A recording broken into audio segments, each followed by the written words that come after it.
நான் வாழை ஷூட் பண்ணும்போது அந்த பையன் பசியில வாழைப்பழம் திருடுவான். நான் முதல்ல திருட்டு பழக்கத்தை கத்துக்கிட்டது பசியில தான் கத்துக்கிட்டேன். நான் திருட ஆரம்பிச்சது வாழைப்பழத்தை தான் முதல்ல திருடுனேன். இப்ப என்னோட ஸ்கூலுக்கும் என் வீட்டுக்கும் 4 கிலோமீட்டர் இருக்கும். டெய்லி 4 கிலோமீட்டர் நடந்து போவேன், 4 கிலோமீட்டர் நடந்து வருவேன். அன்னைக்கு வீட்டுல அம்மா அப்பாக்கெல்லாம் சமைக்க அம்மா அப்பாவே இருக்க மாட்டாங்க. ஏன்னா காலையில நான் எந்திக்கும் போதே போயிடுவோம், வேலைக்கு போயிடுவாங்க.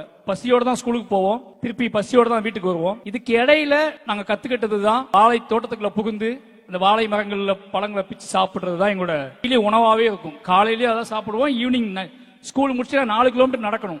அந்த 4 கிலோமீட்டர் எப்படியாவது பசங்க எல்லாரும் உள்ள வாழை தோட்டத்துக்குள்ள புகுந்து யாருக்கு எவ்வளவு சாத்தியப்படுமோ அந்த வாழைப்பழங்களை சாப்பிடுவோம். பசிங்கிறது ஒரு பெரிய போராட்டமாவே இருக்கும். பசியால படிப்பை நிப்பாட்டினவங்க நிறைய பேர், என் கூட படிச்ச நிறைய பேர் படிப்பை நிப்பாட்டினவங்க நிறைய பேர். பசி என்னன்னா அன்னைக்கு ரொம்ப தூரமா இருக்கும் பள்ளிக்கூடம், அவ்வளவு தூரத்துக்கு போயிட்டு திரும்பி வர முடியாது. அதுக்கப்புறம் அந்த காலை உணவு திட்டம் வந்ததுக்கு அப்புறம் நிறைய பேர் போன் பண்ணி நிறைய அந்த செய்தி வந்த அன்னைக்கு நான் அடைந்த அளவுக்கு மகிழ்ச்சியே கிடையாது. ஏன்னா அதை நினைச்சு பார்க்கும்போது அவ்வளோ இது விஷயமா இருந்துச்சு எனக்கு. அந்த ஒரு திட்டத்துக்காக எவ்வளவு நன்றி சொன்னாலும் என்னால அன்னைக்கு அதை எப்படி சொல்றதே தெரியல. ஏன்னா அது ஒரு முக்கியமான ஒரு பாய்ச்சலா நான் பாக்குறேன். என் கூட படிப்பு தொடர முடியாம போன அத்தனை பேத்துக்குமே அன்னைக்கு ஒரு பெரிய அழுகையா இருந்திருக்கும். அதுக்காக ரொம்ப நன்றி ஐயா.